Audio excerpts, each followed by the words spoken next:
اس کے دل کی دھڑکنیں کسی خطرے کی گھنٹی کی طرح بجنے لگیں۔ اس نے لرزتے ہاتھوں سے میز پر پڑا اپنا موبائل اٹھایا اور دلاور کا نمبر ملایا۔ آپ کا ملایا ہوا نمبر فی الحال بند ہے۔ یہ جملہ سنتے ہی ابرش کے پیروں تلے سے زمین سرکنے لگی۔ کیا دلاور واقعی اسے گیا ہے؟ سورج سر پر آ چکا تھا مگر فارم ہاؤس میں موت جیسی خاموشی چھائی ہوئی تھی۔ ابرش کا حلق چیخ چیخ کر سرخ خشک ہو چکا تھا۔ وہ پاگلوں کی طرح ایک کمرے سے دوسرے کمرے میں بھاگ رہی تھی۔ اس نے دوبارہ موبائل اٹھایا اور کانپتے ہاتھوں سے دلاور کا نمبر ملایا، مگر وہی مشینی آواز اس کے کانوں سے ٹکرائی کہ نمبر بند ہے۔ اس کا دل زور زور سے دھڑک رہا تھا اور دماغ میں وسوسوں کے ناگ پھن پھیلائے کھڑے تھے۔ دوپہر ڈھلی اور شام کے سائے گہرے ہونے لگے۔ ابرش نڈھال ہو کر بیڈ روم میں واپس آئی تو اس کی نظر ڈریسنگ ٹیبل کے کونے میں رکھے ایک سفید لفافے پر پڑی جو صبح شاید اس کی نظروں سے اوجھل رہ گیا تھا۔ ایک انجانے خوف کے ساتھ وہ آگے بڑھی۔ اس نے کانپتے ہاتھوں سے لفافہ اٹھایا۔ اس پر خوش خط تحریر میں ابرش کے لیے لکھا تھا۔ اس نے جلدی سے لفافہ کھولا۔ اندر سے نوٹوں کی ایک بھاری گڈی فرش پر جا گری اور ایک تہہ کیا ہوا کاغذ اس کے ہاتھ میں رہ گیا۔ اس نے کاغذ کو دلاور کی تحریر اس کے سامنے دی۔ میری پیاری ابرش، مجھے امید ہے کہ کل کی رات تمہاری زندگی کی یادگار رات ہوگی۔ میرے لیے بھی یہ رات بہت اہم تھی کیونکہ اس رات میں نے اپنی انا کو تسکین پہنچائی ہے۔ تمہیں لگا کہ میں تم سے محبت کرتا ہوں؟ دلاور خان اور محبت، یہ دونوں لفظ ایک ساتھ نہیں جڑ سکتے۔ یاد رہے یونیورسٹی کا وہ دن جب تم نے بھری کلاس میں میری دوستی کی پیشکش ٹھکرا دی تھی؟ میری جاگیردارانہ انا اس دن زخمی ہوئی تھی اور دلاور خان اپنا بدلہ کبھی نہیں بھولتا۔ یہ نکاح ایک ڈھونگ تھا اور وہ مولوی میرا ملازم تھا۔ کھیل ختم ہوا، یہ پیسے رکھو اور اپنی پرانی زندگی میں واپس لوٹ، کیونکہ میری دنیا میں تمہارے لیے کوئی جگہ نہیں ہے۔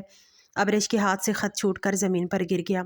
اس کے حلق سے ایک دل خراش چیخ نکلی جس نے کمرے کے در و دیوار ہلا دیے۔ نہیں، یہ جھوٹ ہے دلاور، تم ایسا نہیں کر سکتے۔ وہ وہی قالین پر گر گئی اور اپنا سر پیٹنے لگی۔ وہ دلاور جسے وہ اپنا مسیحا سمجھ رہی تھی وہ ایک بھیڑیا نکلا۔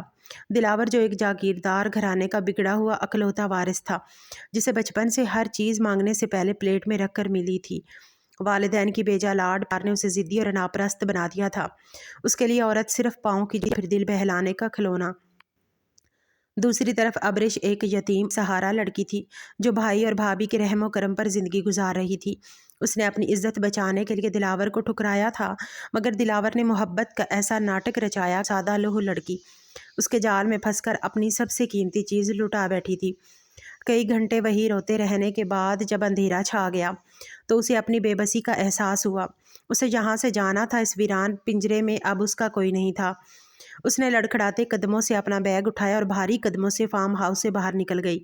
رات گئے وہ اپنے محلے کی تنگ گلیوں سے گزرتی ہوئی اپنے بھائی کے گھر کے دروازے پر پہنچی۔ اس کے بال بکھرے ہوئے تھے اور آنکھیں رونے کی وجہ سے سوجی ہوئی تھیں۔ اس نے لرزتے ہاتھ سے دروازہ کھٹکھٹایا۔ کچھ دیر بعد دروازہ کھلا اور سامنے بھابھی شگفتہ کھڑی تھی۔ ابرش کی حالت دیکھتے ہی شگفتہ کے چہرے پر ایک طنزیہ مسکراہٹ پھیل گئی۔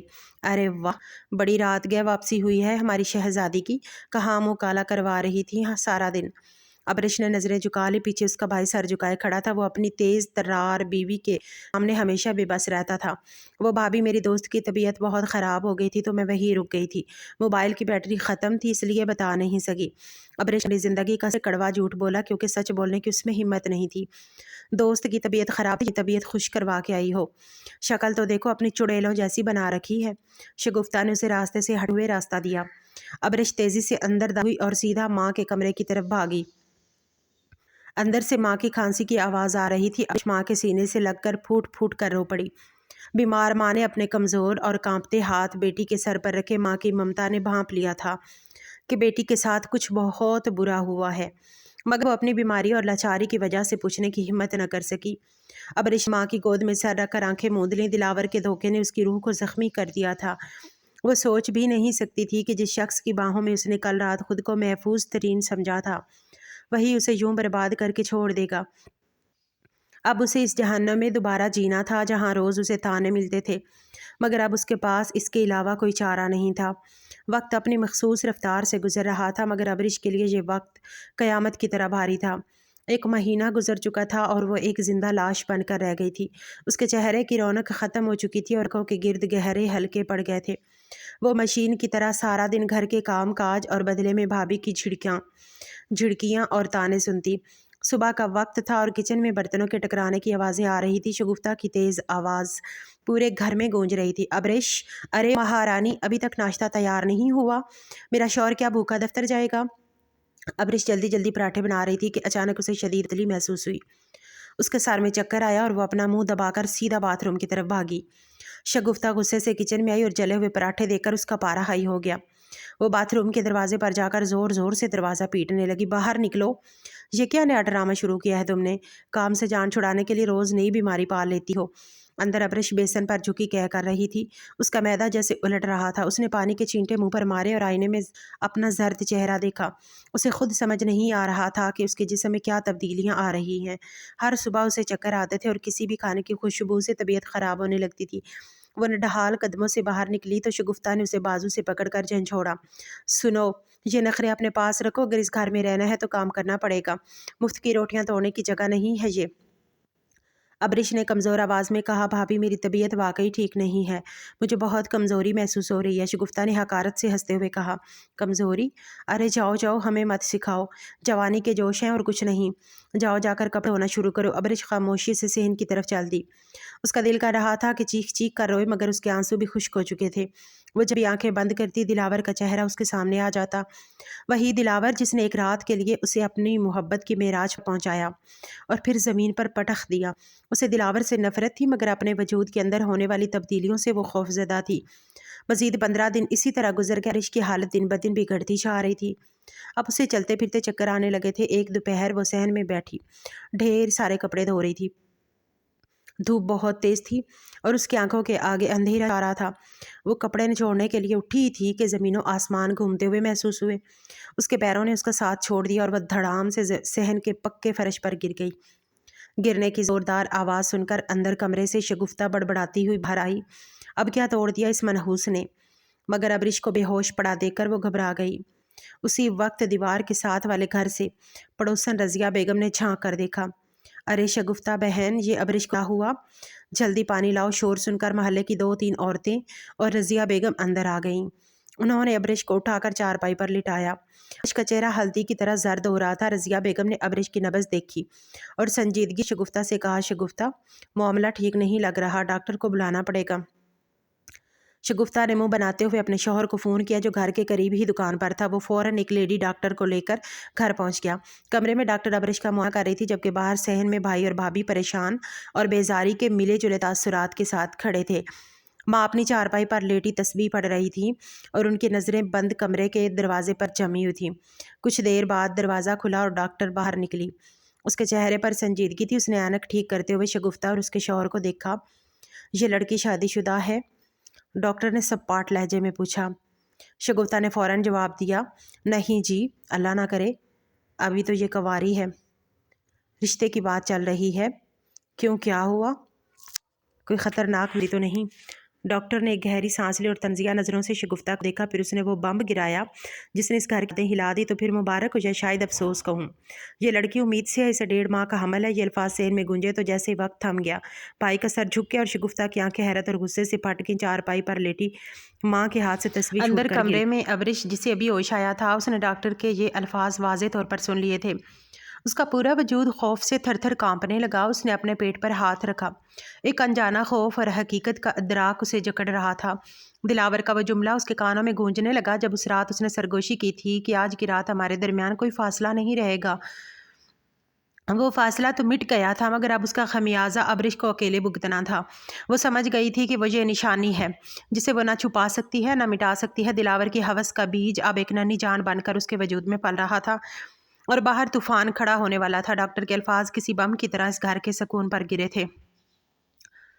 شگفتہ کا چہرہ غصے سے تمتما اٹھا اور اس کی آنکھوں میں خون اتر آیا۔ اس نے ڈاکٹر کو جانے کا اشارہ کیا اور جیسے ہی ڈاکٹر دروازے سے باہر نکلی، شگفتہ آندھی اور طوفان کی طرح کمرے میں داخل ہوئی۔ ابریش جو ابھی ہوش میں آنے کے بعد خوف سے بستر پر سکڑی بیٹھی تھی، اسے سنبھلنے کا موقع بھی نہ ملا۔ شگفتہ نے آگے بڑھ کر ابریش کے بالوں سے پکڑا اور اسے زور سے جھنجھوڑا۔ تو یہ گل کھلائے ہیں تم نے، ہم نے تمہیں سر پر بٹھایا اور تم نے ہماری ہی عزت خاک میں ملا دی۔ بولو، کس کا گناہ پیٹ میں لیے پھر رہی ہو؟ شگفتہ کی آواز اتنی بلند تھی کہ محلے والے اپنی چھتوں سے جھانکنے لگے۔